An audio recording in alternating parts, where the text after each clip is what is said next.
معزز ناظرین، قیدیوں کے جیل توڑ کر فرار ہونے کے واقعات تو اکثر سامنے آتے رہتے ہیں، مگر امریکہ کے شہر سین فرانسسکو میں سن 1962 میں جو واقعہ پیش آیا، ایسا واقعہ آپ نے شاید آج سے پہلے کبھی نہیں سنا ہوگا۔ آج کی اس ویڈیو میں ہم آپ کو اسی انوکھے اور خطرناک ترین واقعے کے بارے میں بتائیں گے، لیکن ویڈیو کا باقاعدہ آغاز کرنے سے پہلے ٹریول ود ٹائم کے تمام دیکھنے اور سننے والوں کو محمد احسن کی طرف سے السلام علیکم۔ اس واقعے کو ہر دور کا سب سے بے خوف اور خطرناک ترین جیل توڑنے کا واقعہ مانا جاتا ہے، کیونکہ وہ قیدی ایک ایسی جیل سے فرار ہوئے جو ایک جزیرے میں واقع تھی، اور وہاں سے کنارے تک پہنچنے کے لیے 2 کلومیٹر کا فاصلہ تیر کر طے کرنا تھا، جو کہ بالکل بھی آسان نہیں تھا۔ یہ واقعہ امریکی شہر سین فرانسسکو کے ساحلی علاقے سے 2 کلومیٹر دور ایک جزیرے میں واقع الیکٹراس جیل میں سن 1962 میں پیش آیا تھا۔ وہ جیل جہاں سے کوئی بھی قیدی بھاگنے میں کامیاب نہیں ہو سکا تھا۔ وہاں سے بھاگنے کی کوشش کرنے والے زیادہ تر افراد پکڑے گئے یا مارے گئے۔ لیکن یہاں سوال یہ آتا ہے کہ آخر وہ قیدی اس خطرناک ترین جیل سے کیسے فرار ہوئے؟ یہ جیل امریکہ کی سب سے زیادہ سیکیورٹی والی جیل تھی، مگر حیران کن طور پر جون سن 1962 کو 3 قیدی فرینک مورس، جان اینگلن اور کلیرنس اینگلن وہاں سے فرار ہونے میں کامیاب ہوئے، اور پھر کبھی ان کا نام و نشان نہیں مل سکا۔ در حقیقت یہ 3 نہیں 4 تھے، مگر بدقسمتی سے چوتھا اپنی کوشش میں کامیاب نہیں ہو سکا۔ ایسا مانا جاتا ہے کہ فرار ہونے کی منصوبہ بندی سن 1961 کے آخر میں بنائی گئی تھی، اور کئی ماہ تک وہ چمچوں کے ذریعے دیوار میں سرنگ بناتے رہے۔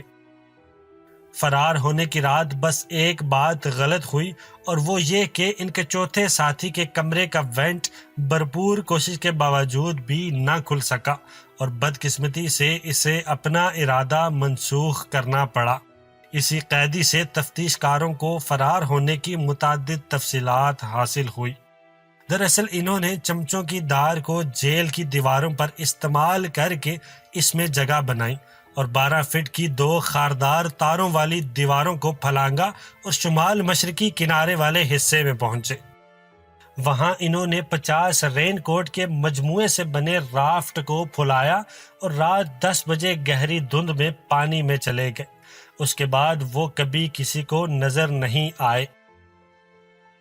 اس جیل کو سن 1963 میں ختم کر کے سیاحتی مقام بنا دیا گیا تھا، جہاں آج بھی وہ کمرہ سب سے زیادہ توجہ کا مرکز ہے جہاں سے یہ قیدی فرار ہوئے تھے۔ نیو یارک ٹائمز کے مطابق فرینک مورس جیل سے فرار ہونے کے پلان کو ہیڈ کر رہا تھا، کیونکہ فرینک مورس بہت زیادہ ذہین انسان تھا، اور اس کا IQ لیول 133 تھا۔ وہ ڈکیتی کے جرم میں 14 سال قید کی سزا پر اس جیل میں آیا تھا، جبکہ جان اور کلیرنس اینگلن دونوں بھائی تھے، اور وہ بھی ڈکیتیوں کے کیس میں 15 اور 10 سال قید کی سزا کاٹ رہے تھے۔ در حقیقت جیل سے فرار ہونا تو ایسا خاص نہیں، مگر اس کے بعد جو ہوا وہ کئی دہائیوں سے تاریخ دانوں کے ذہنوں کو چکرا رہا ہے۔ ان مفرور قیدیوں کو پھر کبھی تلاش نہیں کیا جا سکا۔ تلاش تو دور کی بات، ان کا کوئی سراغ بھی نہیں مل سکا، جس کے باعث متعدد افراد حیران ہیں کہ وہ سین فرانسسکو کے متلاطم پانیوں میں ڈوب کر گم ہو گئے یا زندہ کنارے تک پہنچنے میں کامیاب رہے۔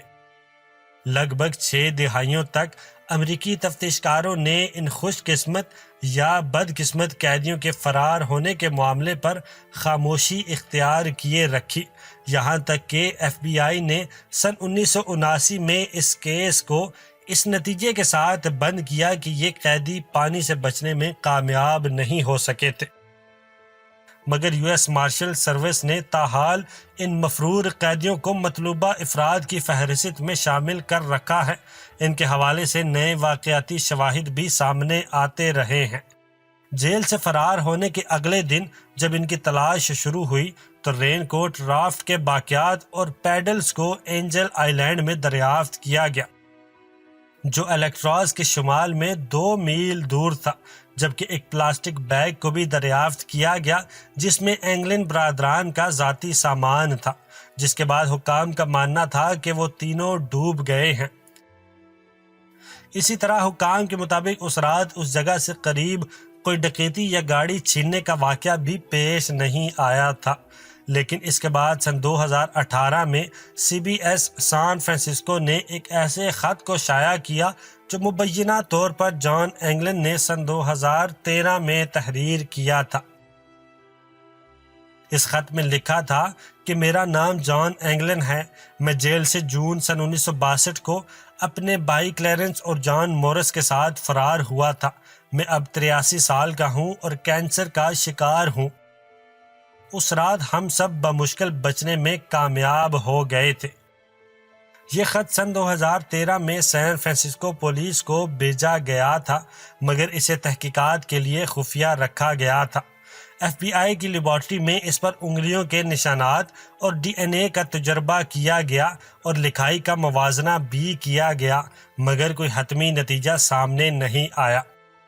اس خط میں بتایا گیا تھا کہ باقی دونوں مجرم سن 2005 اور سن 2008 کو ہلاک ہو گئے تھے، جبکہ جان نے پیشکش کی تھی کہ اگر حکام کی جانب سے ٹی وی میں اعلان کیا جائے کہ اسے صرف 1 سال قید کی سزا دی جائے گی جس میں علاج بھی شامل ہوگا تو میں بتاؤں گا کہ میں کہاں ہوں، اور اس نے یہ بھی کہا کہ یہ کوئی مذاق نہیں۔ مگر ایف بی آئی نے ایسا کچھ نہیں کیا بلکہ خط کو ہی چھپا لیا۔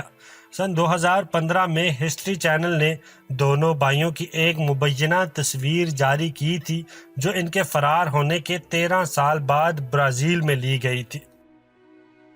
جان اور کلیرنس کے ایک بانجے ڈیوڈ نے سی بی ایس سے بات کرتے ہوئے کہا تھا کہ میری نانی کو ان کے فرار ہونے کے بعد برسوں تک گلاب ملتے رہے۔ اگر جان اینگلن اب بھی زندہ ہوگا تو اس کی عمر 90 سال کے قریب ہوگی، مگر اس خط کے بعد اس کے بارے میں کچھ سامنے نہیں آیا۔ مگر حکام نے ان سب واقعاتی شواہد کو افواہیں قرار دیا اور سی بی ایس سے بات کرتے ہوئے یو ایس مارشلز کے تفتیش کاروں نے کہا کہ ان سب کی کوئی حقیقت نہیں، بلکہ یہ خط ایک افواہ ہے جو کسی نے دھوکے کے مقصد سے تیار کیا تاکہ وفاقی اور مقامی انتظامیہ کو شرمندہ کیا جا سکے۔ اسی کے ساتھ یہ معاملہ ہمیشہ کے لیے کلوز کر دیا گیا۔ امید کرتا ہوں آپ کو آج کی یہ ویڈیو پسند آئی ہوگی۔ ملتے ہیں اگلی ویڈیو میں، تب تک اپنا بہت سارا خیال رکھیے گا۔ اللہ حافظ۔